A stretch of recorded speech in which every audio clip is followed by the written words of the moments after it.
Hello everyone. ఇవాళ మనతో పాటు ఉన్నారు creative director and political analyst Geetha Krishna garu. వారితో మాట్లాడదాం. Hmm. Hello sir. Hi. Sir, Poonam Kaur రీసెంట్‌గా కొన్ని కమెంట్ చేసింది సోషల్ మీడియా ప్లాట్‌ఫార్మ్ చేసుకొని. హ్మ్. సో, దానిపైన మీ అభిప్రాయం? తను చేసిన కమెంట్స్ ఏంటి? తను ఎందుకు అలా చేసింది? ప్రతి 3 నెలలకోసారి బయటకొస్తది. మన ఇంట్లో కుక్ కుక్ కుక్ అని గడియారం ఉంటది చూసావా ఎప్పుడైనా? 12 గంటలకు కొడితే కు కు అంటూ ఉంటది. ఆ విధంగా వచ్చేదే పూనమ్ కౌరు. హ్మ్. ఏదో ఏదో విధంగా జనాలకి అందరిలోనూ నేనున్నాను. ఆ! ఒకప్పుడు నన్ను పవన్ కళ్యాణ్ అంటే ఇలా చేసేసాడు. త్రివిక్రమ్ శ్రీనివాస్ అలా చేసేసాడు అంటూ ఉంటదనమాట. అది ఈ అమ్మాయికి పబ్లిసిటీ, వాళ్ళకే పబ్లిసిటీ. సో, అలాగ వచ్చి కుక్కు బర్డ్ అది. కుక్కు అంటూ ఉంటుందన్నమాట. సో, ఆ విధంగా ఈవిడేదో వెళ్ళిందట.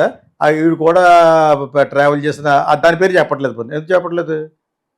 వెళ్ళలేదు, ఊరినే ఒక న్యూస్ బయటకు వచ్చి వాగుద్ది అనమాట. ఇలాగా ఇలా జరిగింది. అమ్మాయి మంచి అమ్మాయి అయినా వాట్ ఎవర్ ఇట్ ఈస్, నువ్వు what is that you want ఇలాగా క్లెయిమ్ చేయడం వల్ల పేరు కావాలి. సోషల్ మీడియాలో పూనమ్ గారు నాకు ఎవరో తెలియదు అమ్మాయి. నేను ఒక సినిమా చూడలేదు, ఆ అమ్మాయి తెలియదు. లాస్ట్లో మనం ఇలా అంటున్నప్పుడు నేను అన్నదానికి ఫోటో వేస్తారు కదా, ఇదే పూనమ్ గారు అనుకుంటా, లేకపోతే తెలియదు నాకు. ఆ డైలాగులు చెప్తే నాకు తెలియదు. సో, అమ్మాయికి ఏం పెట్టి కొత్తగా గడియారంలోనే కుక్కు బర్డ్ అనమాట. వారానికి 3 నెలలకు ఒకసారి చూస్తూ ఉంటుంది. ఇప్పుడు వచ్చిందే, తర్వాత మళ్ళీ 3 నెలలకు వస్తుంది. ట్రైన్లో వెళ్తున్నప్పుడు ఒక అమ్మాయి ఏడుస్తూ కూర్చుంది, అదొక హీరోయిన్ అట, దాన్ని ఎవడ వాయించాడట అని చెప్పుద్ది. సో, ఇలాంటివన్నీ చెప్పేది పూనమ్ కౌరు. సో, నేను అదే అనుకున్నాను, ఏంటి మళ్ళీ కనపట్లేదేటని టక్క పట్టుకొచ్చాను క్వశ్చన్. అంచేత ఏమని చెప్పుద్ది, ఇంకా నాకు ఇలా అన్యాయం జరిగిందని. అన్యాయం ఎందుకెళ్ళావు మరి? బుల్లు కూర్చోవా, నోట్లో వెళ్ళి పెడితే బిస్కెట్ పెడితే కొరకవా? ఎందుకు వెళ్ళావు? రమ్మన్గా వెళ్ళిపోతాడు స్లో మోషన్లో బెడ్రూమ్కి. ఎవడు వెళ్ళమనండి, వెళ్ళమన్నాడు ఎవడన్నాను? ఎవడు వెళ్ళమన్నది కదా. సో, అమ్మాయి చెప్పి మాట్లాడి అన్నీ కూడా ఆ అమ్మాయి పబ్లిసిటీ కోసం, బజ్ కోసం చేస్తున్న తప్పితే ఎందుకు పేరు చెప్పవు? ఫ్లైట్లో వెళ్ళావు, మనం ఇలా మాట్లాడుతున్నామని. మనం కూడా ఎందుకు మాట్లాడుతున్నామంటే కొంచెం కుచ్చు కొత్త హై సబ్జెక్టులు కాబట్టి మనం మాట్లాడాలి. అన్ని రసాలు ఉండాలి. నవరసాల్లో ఈ శృంగార రసం కూడా ఒకటి కాబట్టి ఈ శృంగార రసం చుట్టూరు తిరిగి చెదారం గురించి మాట్లాడతాం మనం సోషల్ మీడియా. ఆ విధంగా మాట్లాడడం తప్పితే what is she telling about what about whom, ఆ పర్టికులర్స్ లేకుండా పెద్ద పెద్ద న్యూస్ పేపర్లు వెయ్యు. ఈ మధ్యన పెద్ద లేదు చిన్న లేదు, రీడర్షిప్ కావాలి, వ్యూయర్షిప్ కావాలి, మొత్తం వేస్తారు. హిందుస్థాన్ టైంలో కూడా రాసేస్తారు. ఇటువంటి సబ్జెక్టులు రాయరు అథెంటిక్గా. ఈ రోజుకు కొంతకాలం ఈ ఎథిక్స్ ఈనాడు మెయింటైన్ చేసింది. రామోజీరావు గారు ఉన్నప్పుడు ఆధారాలు లేకుండా చెత్త రాయకండి అని చెప్పేవాడు. అది ఇల్లో మ్యాగజైన్ అన్న ఎందుకన్నారు? ఆ క్యాస్ట్ తరపున వాళ్ళ క్యాస్ట్ వాళ్ళ గురించి ఏంటి మన చంద్రబాబు నాయుడు గురించి బాగా చెప్తారు కాబట్టి అని వరకనే ఎల్లో జర్నలిజంలో బెస్ట్ అది. ఆయన అంత స్టూప్ డౌన్ అయిపోవలసిన అవసరం ఆయనకి లేదు, స్వతహాగా పైకి వచ్చిన ఒక మేధావి కాబట్టి. కాకపోతే ఆయన దాంట్లోనే చాలాసార్లు చెప్పాడు ఇలా ఆధారాలు లేకుండా రాయిద్దని. సో, ఈ రోజు కూడా ఎందుకంటే అది ఆ డెఫమేషన్ కేసు చేస్తే ఎక్కడ కూడా డబ్బులు కట్టవలసి వస్తుంది. అంచేత అలాగే ఏ మ్యాగజైన్లు ప్రెస్టేజ్ ఉన్న ఏ మ్యాగజైన్లు రాయు. ఇప్పుడు ఈ అమ్మాయి ఫైట్ దిగొచ్చింది, దిగొచ్చి ఇంట్లో ఎవరినో పిలిచాడు నీలాంటి ఛానల్ అది చెప్పితే అందరూ వేస్తారు.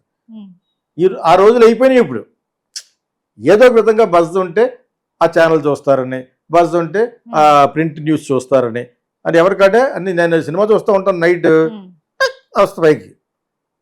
మరి మీరు ఎవరైతే చేపిస్తారో వేటివ్ న్యూస్ ఎన్ని ఉన్నాయి కదా, టీఓఐ అని ఉంటుంది టైమ్స్ ఆఫ్ ఇండియా వాళ్ళు, ఈ పాపప్ పోతూ ఉంటాయి. నువ్వు నెట్ఫ్లిక్స్ చూస్తే వాళ్ళు కనెక్ట్ చేస్తారు వాళ్ళు.